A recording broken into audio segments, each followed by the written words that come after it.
Hello guys, welcome to SK achiever nurses classes. Myself Saurabh Kumar, BSc nursing internship student. तो आज हम लोग बात करेंगे कंट्रासेप्टिक पिल, गर्भ निरोधक गोलियां के बारे में। यहाँ पर आपको टेबल पर कुछ मेडिसिन गोलियां, कुछ इंजेक्शंस दिख रहे होंगे जो कि आप नाम से वाकिफ होंगे या हम इस वीडियो में बताने के बाद आप पूरी तरह जान जाएंगे। तो मेजर पेशेंट्स का क्वेश्चंस होता है, महिलाओं को क्वेश्चंस होता है कि इसको कैसे लेते हैं, कब कब लेना है, कब कब खाना है और कैसे खाना है। तो उन सारे टॉपिक पर हम लोग बात करेंगे, सारे डाउट्स को क्लियर करेंगे, अच्छी तरीके से क्लियर करेंगे। तो वीडियो में लास्ट तक बने रहिए और नॉलेज इन्फॉर्मेशंस का फ़ायदा उठाते रहिए। तो सबसे पहले इसमें हम लोग बात करते हैं आपको छाया के बारे में। तो छाया में आपका क्या होता है कि 10 मेडिसिन होता है। ओपन कर देखते हैं बॉक्स को, तो इसमें 10 मेडिसिन होता है।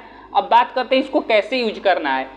तो आपको जब भी गर्भ निरोधक छाया मेडिसिन यूज करना है तो मेंस्ट्रुएशन फर्स्ट डे से आपको कंटिन्यूअस यूज करना है और हफ्ते में 2 बार यूज करना है। फर्स्ट डे से स्टार्ट करना है और हफ्ते में 2 बार यूज करना है और अपना नियमित डे बना लेना है कि जिस डे को यूज कर रहे हैं, जिस दिन को यूज करें, उसी दिन को नेक्स्ट वीक में भी यूज करें।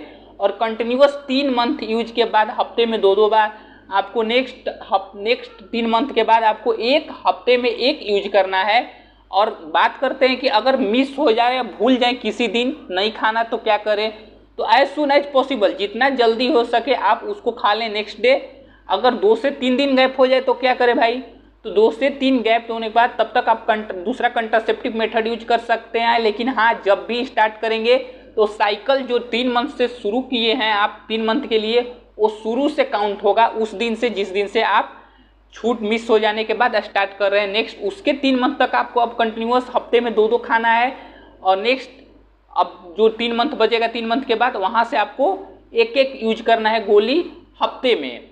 इसका क्या मेन होता है, कैसे खाना है, जिस दिन पीरियड से स्टार्ट हुआ उसके दिन से हफ्ते में 3 मंथ तक 2-2 खाना रहता है एंड देन 3 मंथ के बाद 1-1 गोली खाना रहता है। अब बात करें छाया की साइड इफेक्ट की, तो मेजर छाया में कोई साइड इफेक्ट नहीं होता है। कंट्रासेप्टिक पिल का ऐसा कोई साइड इफेक्ट नहीं होता है। मेन क्या करता है कि ओव्यूलेशंस को, इस एक्शंस की बात करें तो ओव्यूलेशंस को रोकता है, जिसे एग रिलीज नहीं होता है ओवरी से और फर्टिलाइजेशन नहीं हो जाने के कारण गर्भ निरोधक का काम करता है। अब दूसरा बात करते हैं हम लोग माला एन की। माला एन में क्या होता है, आपको इसमें 28 मेडिसिन होता है, जिसमें 21 आपको हार्मोनल मेडिसिन होता है और आपको 7 जो मेडिसिन होता है नॉन हार्मोनल मेडिसिन होता है। यह कंटिन्यूटी बनाने के लिए दिया जाता है। इसको भी सेम यूज करते हैं, आपको फर्स्ट डे पीरियड के साथ यूज करते हैं, लेकिन इसको हफ्ते में 2 बार जैसा नहीं खाना रहता है आपको छाया की तरह। इसको खाना रहता है आपको पर डे खाना रहता है। अब एरो के हिसाब से खाना रहता है आपको। यहाँ से स्टार्ट करते हैं तो जैसे जैसे एरो दिया है एरो के हिसाब से आपको इसका साइकिल चलता है। यहाँ पर इंड हो जाने के बाद नेक्स्ट दूसरे पैकेट पर जाएंगे, दूसरे मेडिसिन को पैकेट के खाएंगे छाया का।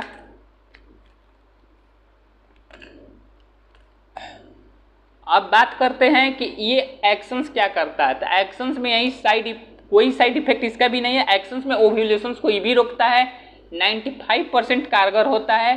अब बात करते हैं ये भी मिस हो जाए तो क्या करें, 2 से 3 दिन मिस हो जाए तो सेम साइकिल फिर से स्टार्ट होगा। तब तक के लिए कंट्रासेप्टिक मेथड का यूज कर सकते हैं अदर कंट्रासेप्टिक के। अब अगेन जो स्टार्ट होगा वो भी फर्स्ट मेंस्ट्रुएशन साइकिल से अगेन दूसरा साइकिल स्टार्ट होगा। अब इसमें साइड इफेक्ट में कुछ आता है कि डिले मेंस्ट्रुएशन साइकिल हो जाता है, तो उसके लिए घबराना नहीं है। इस मेडिसिन का थोड़ा सा साइड इफेक्ट होता है, इसे मतलब कंसीव करने की कोई चांसेस नहीं है कि एविडेंस हो कि मेंस्ट्रुएशन साइकिल डिले होगा तो पेशेंट कंसीव किया है, मदर कंसीव की है। तो इसका मतलब ये एकदम एग्जैक्ट नहीं कर सकते हैं कि वही कॉज हो सकता है। तो जो ये छाया आपका मेडिसिन्स है इसे क्या करते हैं, आपको हार्मोन की तरह, ये जो मेडिसिन है 21 वो हार्मोन की तरह एक्ट करता है और ओव्यूलेशंस को रोकता है। अब नेक्स्ट बात करें अंतरा की। अंतरा ये लिक्विड, बहुत ही थिक लिक्विड इंजेक्शंस होता है जिसे IM इंट्रामस्कुलर लगवाते हैं और ये 3 मंथ के लिए कारगर होता है। 3 मंथ तक ओव्यूलेशंस को रोकता है। अगर नीड होता है अगेन आगे बढ़ाने के लिए तो 3 मंथ के बाद फिर से मेडिसिन लेना पड़ता है। ये यहाँ पर IM मसल्स में या पेशेंट्स को दिया जाता है।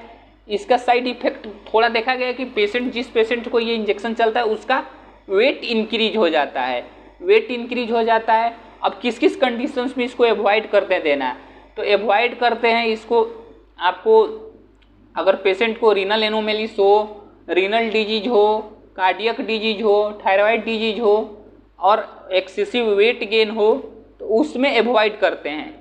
तीसरी बात करते हैं इमरजेंसी पिल्स के बारे में।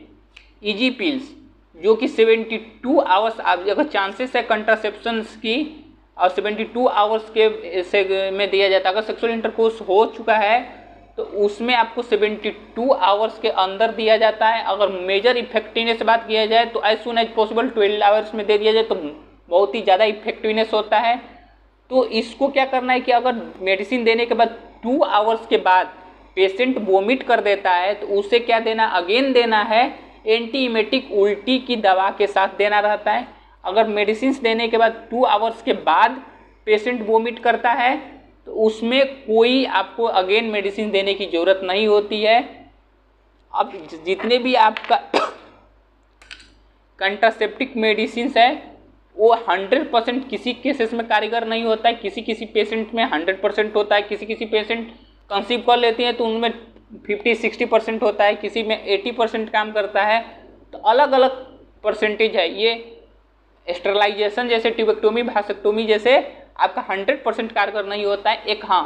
एक कंट्रासेप्टिक मेडिसिन में अंतरा ब्रांड नेम क्यों दिया गया? अंतरा मीन्स अंतर, 2 चाइल्ड के बीच अंतर डालना है, इसीलिए इसको अंतरा मेडिसिन दिया गया है।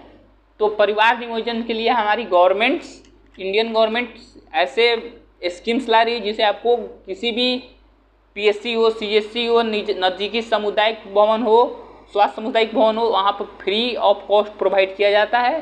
तो आप परिवार नियोजन्स जो भी हेड नर्सेस हैं, डॉक्टर्स हैं वहाँ की, तो कंसल्ट करें और ये सारे मेडिसिन पिल्स को आप वहाँ से फ्री में ले सकते हैं और इंस्ट्रक्शंस भी वहाँ मिल जाते हैं। हर एक मेडिसिन में आपको ऐसा इंस्ट्रक्शंस प्रिंटेड मिलता है कि कैसे मेडिसिन को लेना है, कब कब लेना है। तो एक सारे लैंग्वेज में होता है, हिंदी, इंग्लिश, उर्दू और लोकल स्टेट के लैंग्वेजेज में। जो अगर उड़िया में ये मेडिसिन सप्लाई हो रही है तो उड़िया लैंग्वेजेज में भी होगा, अगर पंजाब में पंजाबी होगा, मलयालम में हो, तेलुगु में हो रहा है तो मलयालम सारे लैंग्वेजेज में रहता है। तो आप इजीली पढ़कर वहाँ से जान सकते हैं कि कैसे मेडिसिन को किस तरीक़ा से लेना है। तो तब तक के लिए धन्यवाद। मिलते हैं और नेक्स्ट वीडियो में ऐसे ही इन्फॉर्मेटिव नॉलेज के साथ। तो जाते जाते आपसे एडवाइस है कि चैनल को सब्सक्राइब करें और उससे इन्फॉर्मेशन पाने के लिए